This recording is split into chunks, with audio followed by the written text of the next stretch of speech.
এটি সেই মাস যে মাসে খেলাফতকে প্রতিষ্ঠার জন্য রাসূলের কলিজার টুকরা নয়নের পুতুল ইমাম হোসাইন কারবালার ময়দানে শাহাদাত বরণ করেছিলেন, রাজতন্ত্রের বিরোধিতা করেছিলেন। হযরত ইমাম হোসাইন তিনি দেখতে পেলেন 680 খ্রিস্টাব্দে সিরিয়ার দামেস্কে এজিদ ক্ষমতা দখল করলো অগণতান্ত্রিক পদ্ধতিতে, এবং সরকারি মালের কোনো হিসাব নাই, অডিট নাই, স্বৈরাচারী কায়দায় তিনি ক্ষমতা দখল করে মদিনার আহলে বায়েত যারা মদিনার নেতৃবৃন্দকে তার আনুগত্য করার জন্য বাধ্য করল। ইমাম হোসাইন যে মায়ের পেটে এসেছেন, যে পিতার পেটে জন্মে এসেছেন, যে নানার কোলে বড় হয়েছেন, তিনি কি এই দৃশ্য চোখে দেখতে পারেন? তিনি বললেন আমি কুফায় যাব। কুফার লোকেরা দাওয়াত দিল, তিনি কুফায় রওনা করবেন। মদিনার লোকেরা হাতে পায়ে ধরলো, কুফায় আপনি যাবেন না। তিনি বললেন আমি কোন ক্রমে এজিদের বশ্যতা স্বীকার করব না, আমি এর বিরোধিতা করবই। মাত্র 72 জন লোক নিয়ে তিনি কুফার দিকে অগ্রসর হলেন। এই 72 জনের মধ্যে 40 জন পুরুষ আর 32 জন নারী আর শিশু। তিনি যখন কারবালা প্রান্তরে পৌঁছে গেছেন, ইবনে জিয়াদ কুফার গভর্নর, তিনি বাধা দিলেন, বললেন আমার দরবারে হোসাইনকে হাজির করো। ইমাম হোসাইন বললেন যে ব্যক্তি আল্লাহর আখিরাতকে অস্বীকার করেছে, রাসূলকে অস্বীকার করেছে, আমি তার সামনে জীবন থাকতে যাব না। রাতারাতি ইয়াজিদ 6000 সৈন্য পাঠিয়ে দিল। ইমাম হোসাইনের সাথে লোক কত? মাত্র 72। 6000 লোক কি যুদ্ধ করা লাগে 72-এর সাথে? শুধু যদি মার্চ করে পায়ের তলায় পিছে 72 জন শেষ হয়ে যাবে। হযরত ইমাম হোসাইন রাতের বেলায় সঙ্গীদের বললেন, ও আমার সাথীরা, ইয়াজিদ আমার শির চায়, আমাকে চায়, আমার সঙ্গে থেকে তোমরা তোমাদের জীবনকে বিপন্ন করো না, তোমরা সবাই ফিরে চলে যাও মদিনায়। সাথীরা বললেন, ইমাম আজকে যদি আপনাকে ছেড়ে জীবনের মায়া নিয়ে মদিনায় ফিরে যাই, আর আপনার যদি শাহাদাত নসিব হয়, তাহলে কিয়ামতের দিন আল্লাহর নবীর সামনে আমরা কি জবাব দেব? আমরা আমাদের জীবন দিয়ে আপনাকে পাহারা দেব। সকালবেলা যুদ্ধ শুরু হয়ে গেল। জোহরের নামাজ আসতে না আসতে 40 জন পুরুষ শাহাদাত বরণ করলেন। এখন একজন পুরুষ বেঁচে আছেন, ইমাম হোসাইন। তাঁবুর ভিতরে স্ত্রী এবং অন্যান্য মহিলাদের কাছ থেকে বিদায় নিতে এসেছেন। তোমাদেরকে আল্লাহর হাওয়ালা করলাম, আমি যুদ্ধে চলে যাচ্ছি। আমার চোখের সামনে আমার নানাজির দান্দান মোবারক শহীদ হওয়া ইসলাম, সাহাবীদের রক্ত দেওয়া, জীবন দেওয়া ইসলাম, খেলাফত মিটে যাবে পৃথিবী থেকে, রাজতন্ত্র প্রতিষ্ঠা হবে, আমার জীবন থাকতে আমি তা হতে দেব না। স্ত্রী এগিয়ে এলেন, বললেন হোসাইন, জিহাদের ময়দানে থেকে আমি আপনাকে বিরত থাকতে বলবো না, তবে একটি দাবি আছে। এই যে ছোট্ট দুগ্ধপোষ্য শিশু, গত কয়েকদিন হলো ঘরে খাবার নাই, পানি নাই, আমার বুকে দুধও নাই, এই ছোট্ট বাচ্চাটিকে একটু পানির ব্যবস্থা করুন। ইমাম হোসাইন কলিজার টুকরা সন্তানকে 2 হাতে উঁচু করে এজিদি সৈন্যদের সামনে এসেছেন। এজিদি সৈন্যরা, আমার হাতের দিকে তাকাও, এটি রাসূলের আওলাদ, আমার কলিজার টুকরা সন্তান। ফোরাতের অফুরন্ত পানি প্রবাহিত হচ্ছে, একটু ফোরাতের কুলটা ছেড়ে দাও, ওর একটু পানি পান করায়। আমার সাথে তোমাদের শত্রুতা থাকতে পারে, এই নিষ্পাপ বাচ্চার সাথে তো কোনো শত্রুতা থাকার কথা নয়।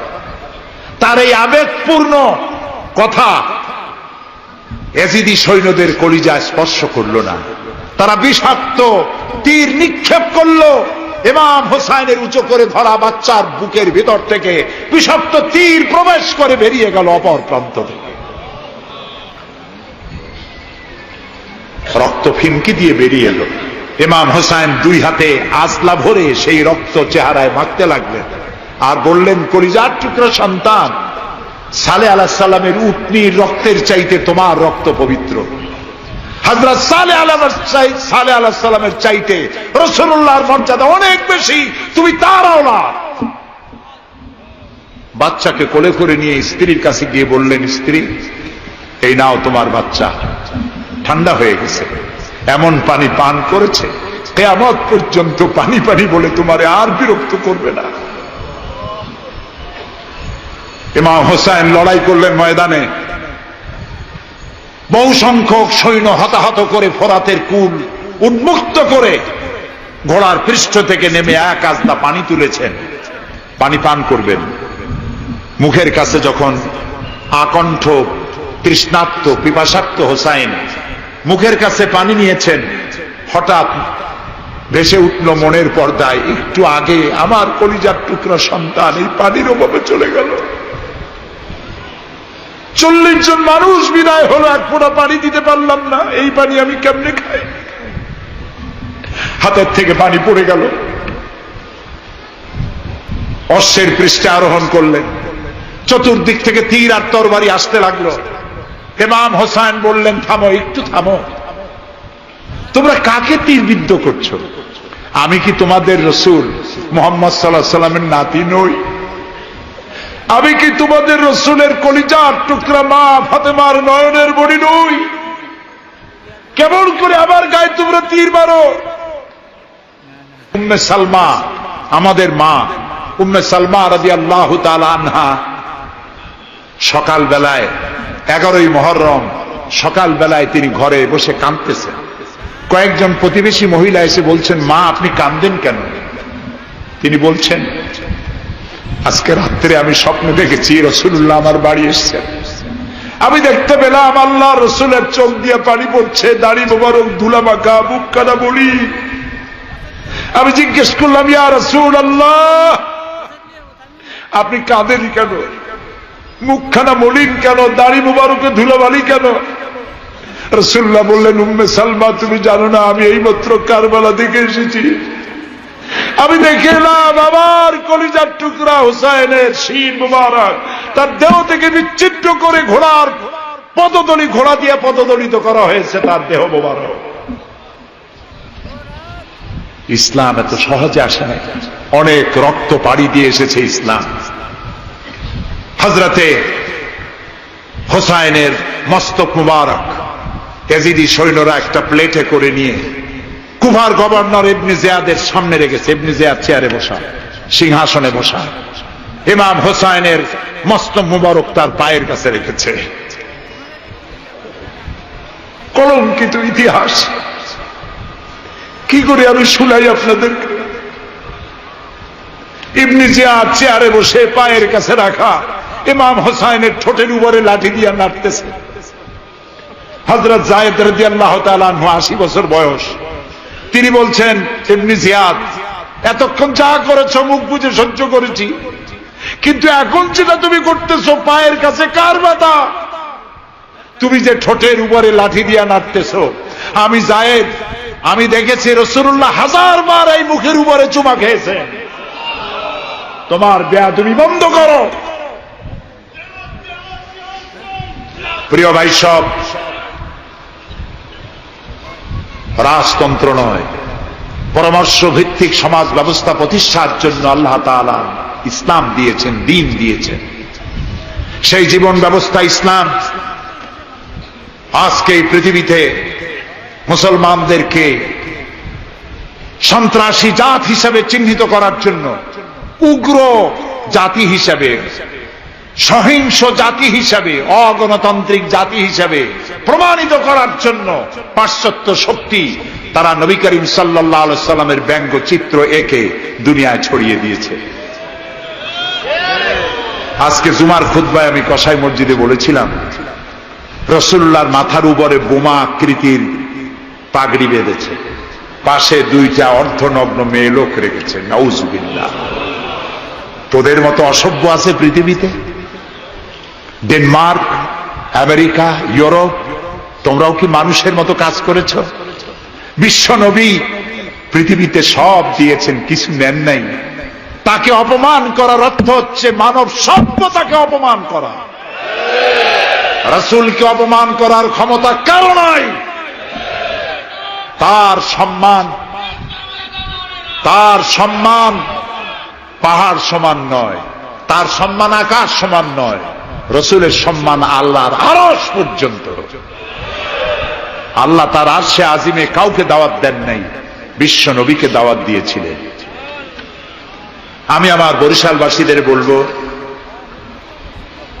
মুসলমানদেরকে ধৈর্য ধারণ করতে হবে, আরো সংযমী হতে হবে। ইসলাম সর্বশ্রেষ্ঠ জীবন ব্যবস্থা। এই কল্যাণময় জীবন ব্যবস্থা প্রতিষ্ঠার জন্য এগিয়ে আসতে হবে মুসলমানদেরকে, সকলকে, হিন্দুদেরকেও। হিন্দু, বৌদ্ধ, খ্রিস্টানদের বলি, আমার প্রিয় ভাইয়েরা, আপনাদের মধ্যে আমাদের মধ্যে পার্থক্য খুবই কম। হিন্দুরা বলেন এক ব্রহ্মা, দ্বিতীয় নাস্তি, আমরা বলি লা ইলাহা ইল্লাল্লাহ, কথা প্রায় কাছাকাছি। আপনারা পুনর্জন্মে বিশ্বাসী, আমরা পুনরুত্থানে বিশ্বাসী। এই কোরআন শুধু মুসলমানদের জন্য নয়। আপনার ইসলাম কবুল করা লাগবে না। আমি ইউরোপ, আমেরিকা, অস্ট্রেলিয়া, আফ্রিকায় যখন অমুসলিমদের মধ্যে বক্তৃতা করি তখন বলি আপনাদের মুসলমান হওয়া লাগবে না। যে ধর্মে আছে সে ধর্মে থেকেই যদি কোরআন বর্ণিত আইন যদি মানেন, আপনি শান্তি পাবেন দুনিয়ায়, শান্তি পাবেন আখিরাতে। পরকালেও শান্তি পাবেন কিনা আল্লাহ ভালো জানেন, তবে দুনিয়ার শান্তি তো পাবেনই। কোরআনের আইন সকলের জন্য প্রযোজ্য। ইসলামের ব্যাখ্যা দিচ্ছিলাম, ইন্নাদ-দীনা ইনদাল্লাহিল ইসলাম। ইসলামের চাইতে কল্যাণময় জীবন ব্যবস্থা পৃথিবীতে আর নাই। বলেন সুবহানাল্লাহ। মা বোনদেরকে বলবো, আসুন ইসলামকে জানি, ইসলামকে বুঝি, ইসলামের সাথে নিজেদেরকে সম্পৃক্ত করি।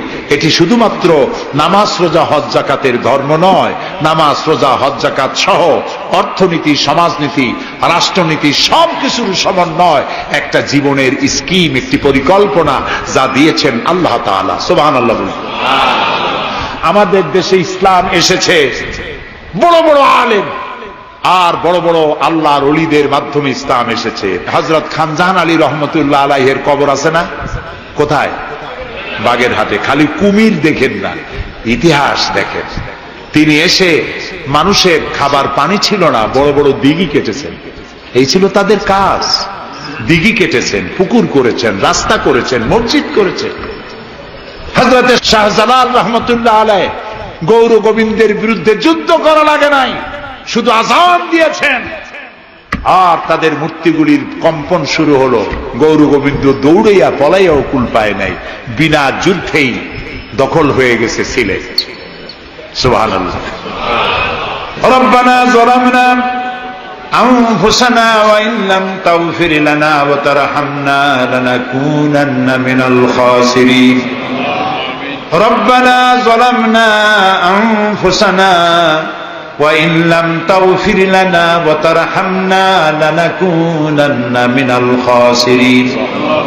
হে আল্লাহ তাআলা, হাজার হাজার মুসলমান নরনারী দীর্ঘক্ষণ ধরে তোমার কোরআন শুনেছি, হাদিস শুনেছি, আর শেষ পর্যায়ে এসে ভিক্ষুকের মতো, কাঙ্গালের মতো গুনার বোঝা মাথায় নিয়ে তোমার দরবারে হাত তুলেছি।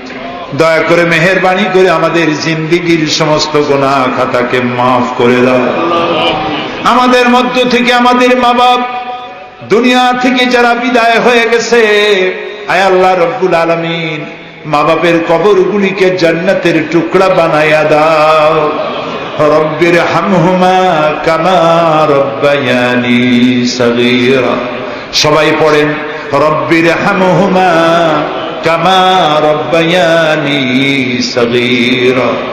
আয় আল্লাহ রব্বুল আলামিন, জনম দুঃখিনী গর্ভধারিণী মা, যিনি না খেয়ে আমাদের মুখে, ক্রন্দন মুখে চুমা দিয়া, শত চুমা দিয়া হাসি ফুটাইছেন, না খেয়ে আমাদেরকে খাওয়াইছেন, আমরা না ঘুমানো পর্যন্ত ঘুমান নাই, এত কষ্ট করেছেন যেই মা, আল্লাহ কবরটাকে বেহেশত বানাইয়া দাও। বাপজান এত কষ্ট করলেন, বাড়ি ঘর বানাইয়া দিয়া খালি হাতে বিদায় হয়ে গেছেন, কোন হালতে আসি জানি না, আল্লাহ আব্বার কবরটাকে বেহেশত বানাইয়া দাও। আমাদের মা বাপ যাদের বৃদ্ধ হয়ে গেছেন, রব্বুল আলামিন বিছানায় পড়ায়া পরনির্ভর করে মারবা না। আল্লাহ তাআলা স্বনির্ভর থাকাকালীন নিজে নিজে টয়লেটে যেতে পারেন, নিজের খাবার নিজে খেতে পারেন, দাঁড়াইয়া নামাজ পড়তে পারেন, নিজের কাপড় নিজে পরতে পারেন। এই অবস্থায়, সুস্থ অবস্থায় ইমানের সাথে উঠাইয়া নিয়েও বিছানায় ভালাইয়া রাইগো না। রব্বুল আলামিন, সারা জীবন আমরা গুনাহ করেছি, এত গুনাহ করেছি, তোমার আকাশের দিকে তাকাইয়া কথা বলতে লজ্জা করে, শরমে মাথা নিচু হয়ে যায়। আল্লাহ, যত গুনাহ করছি, নাফরমানি করেছি, আর তুমি শুধু মেহেরবানি করেছো। তুমি যদি আমাদের গোপন গুনাহগুলি জাহির করে দিতে, যৌবনকালের গুনাহ, জীবনের গুনাহ যদি সমাজের লোকেরা জানতো, স্ত্রী পুত্ররা জানতো, সম্মান দিত না। আল্লাহ তাআলা কিয়ামতের দিন লক্ষ কোটি মানুষের সামনে আমাদের গোপন গুনাহগুলি জাহির করে দিয়ে আমাদেরকে শরম দিও না। আয় আল্লাহ তাআলা, তোমার নবী বলেছেন 3000 বছর ধরে তুমি জাহান্নামের আগুন উত্তপ্ত করেছো। আল্লাহ তাআলা চৈত্র মাসের দ্বীপ্রহরের রোদ সহ্য হয় না। আল্লাহ তাআলা জাহান্নামের আগুন আমরা সইতে পারবো না। জাহান্নামের আগুন আমাদের জন্য আল্লাহ তুমি হারাম বানায়া দাও। আল্লাহুম্মা আজিরনা মিনান নার। সবাই পড়েন আল্লাহুম্মা আজিরনা মিনান নার, আল্লাহুম্মা আজিরনা মিনান নার। আয় আল্লাহ তাআলা, তাম পৃথিবীতে মুসলমানেরা আজ বড় বিপদে। মুসলমানদের কেউ দেখার নাই। ইরাকের আল গরিব কয়েদখানার ভিতরে মুসলমানদেরকে উলঙ্গ করে তাদের মুখের উপরে কাফেররা পেশাব করেছে। গুয়ান্তানামো কারাগারের ভিতরে মুসলমানদের বান্ধা তাদের সামনে কোরআন শরীফের উপরে পেশাব করেছে। রাসূলুল্লাহর মাথায় বোমা উঠাইয়া দিয়েছে। নগ্ন নারী তার পাশে বসাইয়া ছবি উঠাইছে। বাবু, আমাদের কলজা চলে যায় বাবু। আল্লাহ নর পশুদের হেদায়েত দাও। আল্লাহ পরাশক্তির নামধারী তথাকথিত সভ্যতাকে আল্লাহ তুমি হেদায়েত দিয়ে দাও। ওদের নসিবে যদি হেদায়েত না থাকে, তুমি তো আমাদের সেই আল্লাহ যে আল্লাহ নমরুদকে জুতা পেটা করে বিদায় করেছো। তুমি তো সেই আল্লাহ যে ফেরাউনকে চুবাইয়া মারছো। আল্লাহ, এই সভ্যতার দাবিদার গুলি যারা আমার রসুলকে অপমান করতেছে, মুসলমানদেরকে অপমান করছে, কোরআনকে অপমান করছে, ফেরাউনের মতো নমরুদের মতো জুতা মেরে ডুবাইয়া ধ্বংস করে গজব দিয়া বিদায় করে দাও। আল্লাহ, আমাদের এই শান্তিপূর্ণ দেশে যারা বোমা মারে, সন্ত্রাসী হামলা করে, ওদেরকে আমরা চিনি না, তুমি ভালো করে জানো ওরা কারা। আল্লাহ, ওদেরকে হেদায়েত করো, ওদেরকে তুমি ধরাইয়া দাও। ওদেরকে কারা টাকা দেয়, কারা বুদ্ধি দেয়, কারা পরিচালিত করে, তাদের চেহারা জনগণের সামনে উন্মোচিত করে দাও। তাদেরকে জনগণের সামনে ন্যাংটা করে দাও। আল্লাহ তাআলা, আমাদের এই সুন্দর দেশটির উপরে তুমি রহমত করো। আল্লাহ, তোমাকে বলবো না কাকে বলবো। পৃথিবীতে যত মুসলমান দেশ তুমি দিয়েছো, প্রত্যেক মুসলমান দেশের পাশে আরো 2-4টা মুসলমান দেশ আছে। তুমি আমাদের দিকে তাকায় দেখো তো আমাদের অবস্থাটা কি। আমরা কোথায় যাব? আমাদের তো পালাবারও জায়গা নাই। একদিকে সমুদ্র আর 3 দিকে কারা। আল্লাহ, তুমি এই বাংলাদেশটাকে দয়া করে হেফাজত করো। কারো তাবেদার বানাইও না, কোন পদসেবী পদলেহীদের গোলাম বানাইও না। আল্লাহ, এই দেশের মুসলমানদের মাথায় টুপি রাখা, মুখে দাড়ি রাখার পথে বিঘ্ন ঘটাইও না। মাদ্রাসাগুলি বন্ধ করে দিয়ে আমাদের দম বন্ধ করে দিও না। আল্লাহ তাআলা, এমন শক্তি ক্ষমতা এনো না যারা ইসলামকে অপমান করবে, আলেমদেরকে অমর্যাদা করবে, এমন লোকদেরকে কিয়ামত পর্যন্ত ক্ষমতা দিও না। আল্লাহুম্মা লা তারুদ্দানা খায়বিন, আল্লাহুম্মা লা তারুদ্দানা খায়বিন। আল্লাহ তাআলা, একেবারে কিছু না দিয়ে একেবারে খালি হাতে আমাদেরকে ফেরত দিও না বাবা। আমি কয়েক সেকেন্ড আপনাদের জন্য ছেড়ে দিলাম। মাথা নিচু করেন, চক্ষু বন্ধ করেন, কেঁদে কেঁদে মনের কথা আল্লাহরে বলেন।